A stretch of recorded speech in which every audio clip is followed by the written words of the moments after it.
classmates! Welcome back on our YouTube channel. So for today's video, we will talk about Syngonium. We will prune, propagate, and also I will introduce to you my Syngonium collection with their variety.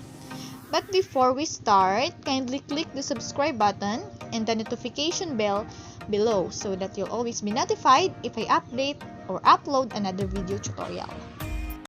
Then ngayon ay ipupruno natin ang Syngonium na ito. Ito ay si Syngonium podophyllum. Yan po ang kanyang variety. Kailangan na natin siyang i-prune para maging lush o mayabong. Tsaka sobrang haba niya na rin talaga. Parang sobra 1 meter na ang haba niya. Then after natin i-prune ay ipopropagate po natin siya. Syempre para dumami. But before that, ipapakilala ko muna sa inyo ang mga collection ko with their variety. Like what I've said earlier, ito po ay si Syngonium podophyllum. So, ayan po siya. Malalapad po ang mga dahon niya. At ito naman po ay si Syngonium moonshine. Ayan, mayabong na siya kasi pinrune ko na po siya mga 1 month ago. Malalaki na ang mga babies niya. Ipapakita ko sa inyo mamaya. Then, yung kulay niya po is medyo white na merong mga dark green sa gilid. Yung size po ng kanyang mga dahon ay parang sakto lang, medium size po.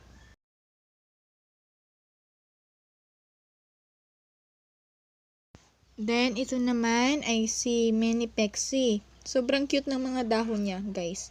Yung iba puro white, yung iba naman ay merong green sa sides. Maganda siyang ilagay sa table, guys, doon sa kwarto o sa kitchen. Maganda siyang i-design. Sobrang cute niya.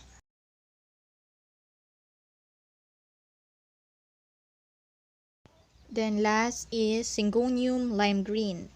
Para siyang 3 fingers. Then mas magda-dark ang color niya kung sa shaded area po siya nakalagay. Yan. As for now, yan pa lang po yung mga collection ko ng Syngonium. But before tayo mag-prune at mag-propagate, ipapakita ko muna sa inyo yung mga baby ng Syngonium moonshine. Tada! Ito na ang ating mga Syngonium moonshine. Parang 1 month old pa lang po sila. Ayan, matataba na sila. Ayan, ito yung pinakamalaki. Pwede na ulit i-propagate. Meron na namang roots. Pero papahabain pa natin. Ayan, ang taba niya. Siya yung pinakamalaki. And then, ito naman yung pinakamaliit sa kanila na huling tumubo. Ayan po, dyan ko nilalagay yung mga napapropagate ko na mga halaman.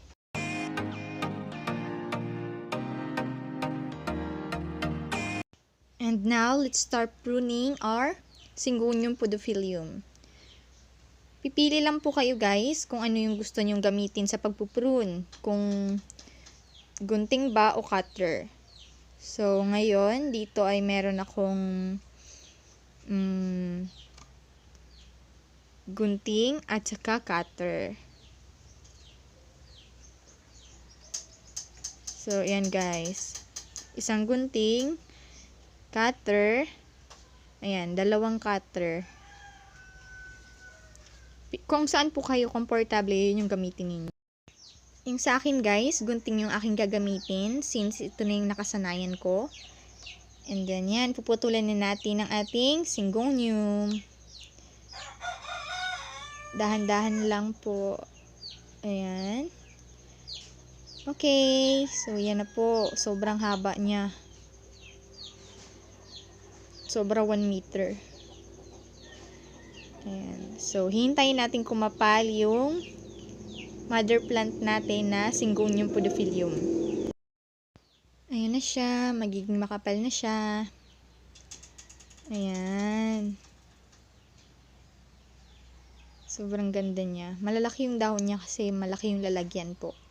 Kailangan kapag nagtatanim kayo, lakihan nyo agad yung lalagyan para mas maging malusog sila. Ayan. So, ayun po ngayon, puputulin na natin ang ating nakuhang Syngonium. So, para maparami po natin sila. Ayan.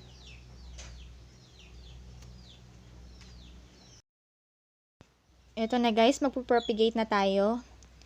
Yan, nakikita nyo ba guys yung ugat niya? Ayan yung roots. Kaya dyan ko pinutol sa baba ng ugat guys, kanina. Para kapag itinanim mo is maibabaon yung ugat. Ganyan din yung gagawin natin doon, dyan sa taas niya. Kung paano natin siya puputulin. Kailangan malapit din sa ugat. Ayan guys, yung nakikita nyo. Okay. Okay, yan na po. Meron na tayong isa. And then, ito, malapit ulit dun sa ugat. Ayan. Okay po. Dalawa na.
Ito guys, meron tayong 12 na paso para sa ating mga baby syngonium. Diyan natin sila itatanim, pansamantala. At ito na ang ating 12 pirasong polybag para sa ating mga baby syngonium. Now, simulan na nating magtanim.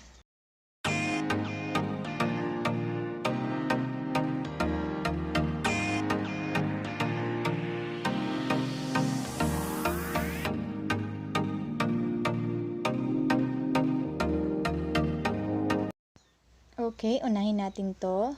So, ayun, itutusok lang natin and make sure na nakabaon talaga yung roots doon sa lupa. Ayan, ganyan lang yung procedure. Paulit-ulit lang yan yung gagawin sa lahat.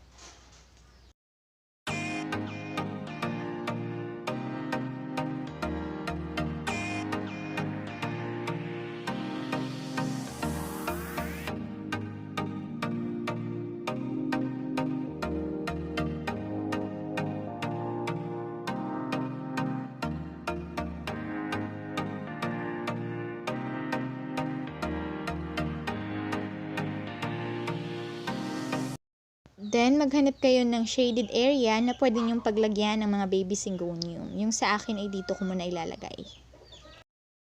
At ayan, nandyan na sila. So, ayan. Dito ko muna sila pansamantalang ilalagay. Kailangan pala is medyo basa-basain nyo lang yung lupa. Huwag nyo talagang diligan. Diyan na natin silang hihintayin, lumaki, lumago, at bago natin i-riripat. That's all for this video guys, but before you leave, please kindly click the like button, subscribe and notification bell for more updates. Thank you so much for watching!